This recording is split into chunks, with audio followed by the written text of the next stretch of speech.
ಅವರ ಸ್ವಂತ ಕೆಲಸ ಬಿಟ್ಟು, ಅವರ ಸಂಪಾದನೆ ಬಿಟ್ಟು ಎಲ್ಲ ಹೈಲಿ ಕ್ವಾಲಿಫೈಡ್ ಜನ ಬಂದು ಅಪಾರ್ಟ್ಮೆಂಟ್ಗಳಲ್ಲಿ, ಲೇಔಟ್ಗಳಲ್ಲಿ ಕೂತ್ಕೊಂಡು ಮನೆ ಬಾಗ್ಲಲ್ಲಿ ಜನಗಳಿಗೆ ಈ ಖಾತಾನ್ನ ಮಾಡಿಕೊಟ್ಟಿದ್ದಾರೆ ನಮ್ಮ ಟೀಮ್ ವತಿಯಿಂದ. ಸೊ ಇವತ್ತು ನಮ್ಮ ಕ್ಷೇತ್ರದಲ್ಲಿ ಬೆಂಗಳೂರಲ್ಲಿ ಹೈಯೆಸ್ಟ್ ಆಗಿದೆ ಅಂದ್ರೆ ಅದಕ್ಕೆ ಮುಖ್ಯ ಕಾರಣ ನಮ್ಮ ಪಾರ್ಟಿ ವರ್ಕರ್ಸು ಮತ್ತು ನಮ್ಮ ವಾಲಂಟಿಯರ್ಸ್ ಟೀಮ್ ಏನಿದೆ, ಅವ್ರು ಇಲ್ದೆ ಹೋಗಿದ್ರೆ ನಾವು ಇದೊಂದೇ ಅಲ್ಲ ನಮ್ಮ ಕ್ಷೇತ್ರದಲ್ಲಿ ಆಗ್ತಾ ಇದೆ ಅಂದ್ರೆ it is because of our volunteers and our Congress workers. ಅವರ ಸಪೋರ್ಟ್ ಇಂದ ಇವತ್ತು ನಾವು ಇಷ್ಟೆಲ್ಲ ನಿರಂತರವಾಗಿ ಪ್ರತಿ ವಾರ ಒಂದಲ್ಲ ಒಂದು ಜನಪರ ಕಾರ್ಯಕ್ರಮ ನಮ್ಮ ಕ್ಷೇತ್ರದಲ್ಲಿ ಆಗುತ್ತೆ. It is because of hour volunteer support and party worker support. ಅವರ ಸಹಕಾರದಿಂದ ಆಗ್ತಾ ಇದೆ. ನೀವು ಅಷ್ಟೇ ಇವತ್ತು ಅನೇಕ ರೆಸಿಡೆಂಟ್ ವೆಲ್ಫೇರ್ ಅಸೋಸಿಯೇಷನ್ ಇಂದ ಇಲ್ಲಿ ಕರೆದಿದ್ದೇವೆ. ನೀವು ಎಲ್ಲರೂ ಕೂಡ ಇಂಟ್ರೆಸ್ಟ್ ತಗೊಂಡು ನಮ್ ಲೇಔಟ್ ಅಲ್ಲಿ ಮಾಡಿ ಕ್ಯಾಂಪ್, ನಮ್ ಲೇಔಟ್ ಅಲ್ಲಿ ಕ್ಯಾಂಪ್ ಮಾಡಿ, ನಮ್ಮ ಅಪಾರ್ಟ್ಮೆಂಟ್ ಅಲ್ಲಿ ಕ್ಯಾಂಪ್ ಮಾಡಿ ಅಂತ 150-200 ಕ್ಯಾಂಪ್ ಆಗಿದೆ ಅಂದ್ರೆ ನಿಮ್ಮ ಸಹಕಾರದಿಂದ ಆ ಕ್ಯಾಂಪ್ ಆಗಿದೆ. ಅದಕ್ಕಾಗಿ ನಿಮ್ಮನ್ನ ಕರೆದಿದ್ದೇವೆ. ಸೊ ಇವತ್ತು ಯಾರೆಲ್ಲ ಇದಕ್ಕೆ ಕಾರಣೀಭೂತರಾಗಿದ್ದಾರೆ ಅವರೆಲ್ಲರಿಗೂ ಕೂಡ ಸಾಂಕೇತಿಕವಾಗಿ ಒಂದ್ 4 ಜನಕ್ಕೆ ಕರೆದು ನಾವು ಧನ್ಯವಾದ ಹೇಳ್ಬೇಕಾಗಿದೆ.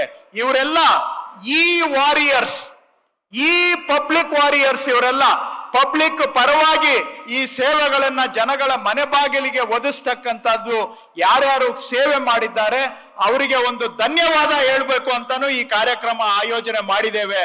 ಬೆಂಗಳೂರಲ್ಲಿ 5.5 ಲಕ್ಷ, ನಮ್ಮ ಕ್ಷೇತ್ರದಲ್ಲಿ 50,000 ಆಗಿದೆ ಅಂದ್ರೆ ಅವರೆಲ್ಲರ ಎಫರ್ಟ್ ಇಂದ ಇದು ಆಗಿದೆ. ಯಾರು ಎಫರ್ಟ್ ಹಾಕಿದ್ದಾರೆ ಅವರಿಗೆ ಒಂದು ಥ್ಯಾಂಕ್ಸ್ ಹೇಳ್ಬೇಕಾಗಿರೋದು ನಮ್ಮ ಕನಿಷ್ಠ ಕರ್ತವ್ಯ. ಅದನ್ನು ಕೂಡ ಇವತ್ತು ವೇದಿಕೆಯಲ್ಲಿ ನಾವು ಹಮ್ಮಿಕೊಂಡಿದ್ದೇವೆ. ಇಷ್ಟು ವಿಷಯಗಳು, ಇನ್ನು ಉಳಿದಂತ ವಿಷಯಗಳನ್ನ ಮಾನ್ಯ ಉಪಮುಖ್ಯಮಂತ್ರಿಗಳು ಅವರು ಮಾತನಾಡುವಾಗ ಮಾತಾಡ್ತಾರೆ. ಇದು ಒಂದು ದಿಟ್ಟ ತೀರ್ಮಾನ. ಫ್ರಾಡ್ಗಳನ್ನ ನಿಲ್ಲಿಸಿ ಜನಗಳ ಬದುಕಿಗೆ, ಆಸ್ತಿಗೆ ನೆಮ್ಮದಿಯ ಗ್ಯಾರಂಟಿಯನ್ನ ಕೊಡಬೇಕು ಅಂತ ಮಾಡಿರ್ತಕ್ಕಂಥದ್ದು. ಟೀಕೆ ಮಾಡೋರು ಇರ್ತಾರೆ, ಯಾರ್ಯಾರೋ ಮಾತಾಡ್ತಾರೆ. ಅವರೆಲ್ಲ ಏನ್ ಮಾಡಿದ್ರು? ಅವ್ರ ಕೈಯಲ್ಲಿ ಅಧಿಕಾರ ಇದ್ದಾಗ ಇಷ್ಟೆಲ್ಲ ಫ್ರಾಡ್ ನಡೀತಾ ಇತ್ತಲ್ಲ, ಇಷ್ಟೆಲ್ಲ ಲಂಚ ವಸೂಲಿ ನಡೀತಾ ಇತ್ತಲ್ಲ, ಇಷ್ಟೆಲ್ಲ ಸುಲಿಗೆ ಆಗ್ತಾ ಇತ್ತು, ಅಕ್ರಮ ಆಗ್ತಾ ಇತ್ತು. ಅವರುಗಳು ಅಧಿಕಾರದಲ್ಲಿದ್ದಾಗ ಏನ್ ಮಾಡಿದ್ದಾರೆ? ಇವತ್ತು ನಾವು ಈ ಖಾತಾ ಮಾಡಿಸ್ಕೊಳ್ಳಿ ಅಂದ್ರೆ ಟ್ಯಾಕ್ಸ್ ವಸೂಲಿ ಮಾಡಕ್ಕೆ ಈ ಖಾತಾ ಮಾಡ್ತಾವ್ರೆ ಅಂತೆಲ್ಲ ಮಾತಾಡ್ತಾರೆ ಕೆಲವರು.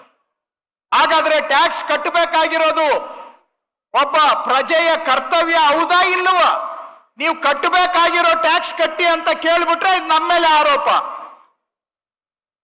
ನಿಮಗೆ ದುಬಾರಿ ಟ್ಯಾಕ್ಸ್ ಹಾಕಿದ್ರೆ ಪ್ರಶ್ನೆ ಮಾಡಿ, ಕಟ್ಟಬೇಕಾಗಿರೋ ಟ್ಯಾಕ್ಸ್ ಅನ್ನ ನೀವು ಕಟ್ಟಲಿಲ್ಲ ಅಂದ್ರೆ ಒಂದು ಕ್ಷಣ ಯೋಚನೆ ಮಾಡಿ. ಪಕ್ಕದ ಮನೆ ಒಂದು ಟ್ಯಾಕ್ಸ್ ಕಟ್ತಾ ಇದ್ದಾನೆ, ನೀವು ಟ್ಯಾಕ್ಸ್ ಕಟ್ತಾ ಇಲ್ಲ, ಅವನ್ಗೊಂದ್ ನ್ಯಾಯ ನಿಮ್ಗೊಂದ್ ನ್ಯಾಯನ? ಹಾಗಾದ್ರೆ ನೀವು ಕಟ್ತಾ ಇದ್ದೀರಾ, ನಿಮ್ ಟ್ಯಾಕ್ಸ್ ದುಡ್ಡಲ್ಲಿ ಪಕ್ಕದ ಮನೆ ಒಂದು ಮಜಾ ಮಾಡ್ತಾ ಇದ್ದಾನೆ, ಇದು ನ್ಯಾಯನ? ಹಾಗಾದ್ರೆ ನ್ಯಾಯನಾ? ನೀವು ಟ್ಯಾಕ್ಸ್ ಕಟ್ಟಬೇಕು, ಪಕ್ಕದ ಮನೆಯವನು ಏನೂ ಇಲ್ದೆ ಸೌಲಭ್ಯ, ಅವ್ರಿಗೂ ರೋಡು, ಅವ್ರಿಗೂ ಲೈಟು, ಅವ್ರಿಗೂ ನೀರು, ಆದ್ರೆ ಅವರು ರೂಪಾಯಿ ಟ್ಯಾಕ್ಸ್ ಕಟ್ಟಲ್ಲ, ನೀವೆಲ್ಲ ಕಟ್ಟಬೇಕು. ಇದು ನ್ಯಾಯನಾ? ಈ ರೀತಿ ಕಟ್ಟೋರು ಕೂಡ ನಾಳೆ ಕಟ್ಟದಂಗ ಆಗ್ಬಿಟ್ರೆ ನಡ್ಸಕ್ ಆಗುತ್ತಾ ಬೆಂಗಳೂರನ್ನ? ಕಟ್ಟಬೇಕಾಗಿರೋ ಟ್ಯಾಕ್ಸ್ ಕಟ್ಟಿ ಅಂತ ಹೇಳಿ ಕೂಡ ಅದಕ್ಕೂ ಒಂದು ನಮ್ಮ ಮೇಲೆ ಆರೋಪ. ಇದು ಎಲ್ಲ ಇವತ್ತು ವ್ಯವಸ್ಥೆಯಲ್ಲಿ ಪಾರದರ್ಶಕತೆಯನ್ನ ತಂದು ಎಲ್ಲರಿಗೂ ಒಂದೇ ನ್ಯಾಯ, ಯಾರು ಕೂಡ ಬಚ್ಚಿಟ್ಕೊಳ್ಳೋದಕ್ಕೆ ಆಗೋದಿಲ್ಲ, ಇನ್ನೊಬ್ಬರ ಮೇಲೆ ಹೊರೆ ಹಾಕೋದಿಕ್ಕೆ ಆಗೋದಿಲ್ಲ, ಅಂತಹ ಒಂದು ಪಾರದರ್ಶಕ ವ್ಯವಸ್ಥೆಯನ್ನ ನಾವು ತರ್ತಾ ಇದ್ದೇವೆ. ಅದರ ಜೊತೆಗೆ ಮಾಲೀಕತ್ವಕ್ಕೆ ಗ್ಯಾರಂಟಿಯನ್ನು ಕೂಡ ಕೊಡ್ತಾ ಇದ್ದೇವೆ. ಈ ಎಲ್ಲಾ ಕಾರ್ಯಕ್ರಮಗಳು ಜನರ ಒಳಿತಿಗಾಗಿ ನಾವು ಮಾಡಿರ್ತಕ್ಕಂಥದ್ದು.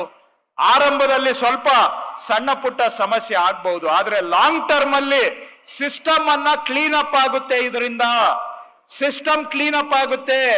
ಸಿಸ್ಟಮ್ ಕ್ಲೀನ್ ಅಪ್ ಆದ್ರೆ ಜನ ನೆಮ್ಮದಿಯಾಗಿ ಬದುಕಬಹುದು. ಇದನ್ನ ತಾವೆಲ್ಲರೂ ಅರ್ಥ ಮಾಡ್ಕೋಬೇಕು ಅಂತೇಳಿ ಇಷ್ಟು ನಾನು ಪ್ರಾಸ್ತಾವಿಕವಾಗಿ ಹೆಚ್ಚಿನ ವಿಷಯಗಳನ್ನ ಪ್ರಾಸ್ತಾವಿಕ ಅಂತೇಳಿ ಬಹಳ ವಿಷಯಗಳನ್ನ ಮಾತಾಡಿದ್ದೇವೆ. ಯಾಕೆ ಮಾತಾಡಿದ್ದೇವೆ ಅಂದ್ರೆ ಜನಕ್ಕೂ ಅರ್ಥ ಆಗ್ಬೇಕು. ಜನನು ಏನೇನೋ ತಿಳ್ಕೊಳ್ಬೇಕು. ಗಾಳಿ ಸುದ್ದಿಗಳು ಆ ವಾಟ್ಸ್ಆಪ್ ಅಲ್ಲಿ ದಿನಕ್ಕೆ ಒಂದೊಂದು ಹಾಕ್ತಾರೆ. ನನ್ನ ಕ್ಷೇತ್ರದಲ್ಲೇ ನಮ್ಮ ವಿರೋಧದವರು ಕೆಲವರು ಕಿಡಿಗೇಡಿಗಳಿದ್ದಾರೆ.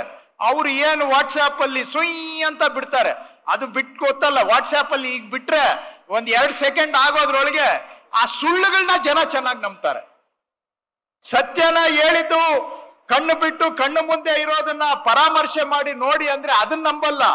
ಸುಳ್ಳುಗಳು ಬಿಟ್ರೆ ಅದನ್ನ ಮಾತ್ರ ನಂಬ್ತಾರೆ.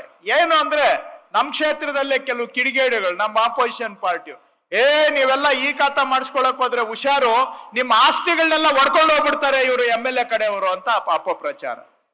ನಿಮ್ಮ ಆಸ್ತಿಗೆ ಗ್ಯಾರಂಟಿ ಕೊಡಕ್ ಮಾಡ್ತಾ ಇದ್ರೆ ಅದನ್ನ ಅಪಪ್ರಚಾರ ಏನು? ಇದೆಲ್ಲ ನಿಮ್ಮ ಹತ್ರ ಡೀಟೇಲ್ಸ್ ತಗೊಂಡ್ಬಿಟ್ಟು ನಾಳೆ ನಿಮ್ಮ ಆಸ್ತಿಗಳನ್ನೆಲ್ಲ ಹೊಡ್ಕೊಂಡ್ ಬಿಡ್ತಾರೆ. ಅದನ್ನ ನಂಬೋ ಅಂತ ಅವರು ಇದ್ದಾರೆ. ಅವ್ರಿಗೇನ್ ಹೇಳ್ಬೇಕು ಹೇಳಿ? ಅವರು ನಮ್ಮ ಅಪೋಸಿಷನ್ ಅವ್ರಿಗೇನ್ ಕಸಬಿಲ್ಲ, ಅವ್ರಿಗೆಲ್ಲ ಬರೀ ಏನಾನ ಮನೆಗೆ ಬೆಂಕಿ ಇಡೋದೇ ಕೆಲಸ, ಇನ್ನೇನು ಉದ್ಧಾರ ಮಾಡೋ ಕೆಲಸ ಇಲ್ಲ ಅವ್ರಿಗೆ.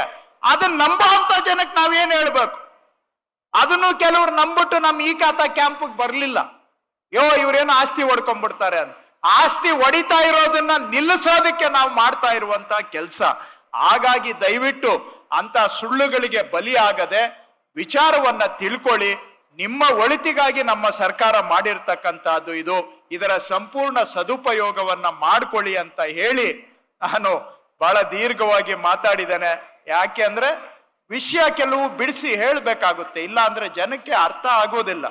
ಆ ಬೇರೆ ಸಂದರ್ಭಗಳಲ್ಲಿ ಹೇಳಕ್ ಆಗೋದಿಲ್ಲ. ಇವತ್ತು ಸಂದರ್ಭ ಸಿಕ್ಕಿದೆ, ನೀವೆಲ್ಲರೂ ಇಲ್ಲಿದ್ದೀರಾ, ಅದಕ್ಕಾಗಿ ಮಾಧ್ಯಮದವರು ಕೂಡ ಇದ್ದಾರೆ, ಅವರೆಲ್ಲರಿಗೂ ನಮ್ಮ ಮುಖಂಡರಿಗೂ ಇದೆಲ್ಲ ಅರ್ಥ ಆಗ್ಬೇಕು ಅನ್ನೋ ಕಾರಣಕ್ಕೆ ಬಿಡಿಸಿ ಸ್ವಲ್ಪ ರಿಪೀಟ್ ಮಾಡಿ ಹೇಳಿದ್ದೇನೆ. ಸಮಯ ಹೆಚ್ಚಿಗೆ ತೆಗೆದುಕೊಂಡ್ರು ತಾವು ತಾಳ್ಮೆಯಿಂದ ಕೇಳಿದ್ದಕ್ಕೆ ತಮಗೆ ವೇದಿಕೆ ಮೇಲಿರುವ ಎಲ್ಲ ಗಣ್ಯರಿಗೆ ನನ್ನ ಧನ್ಯವಾದಗಳು.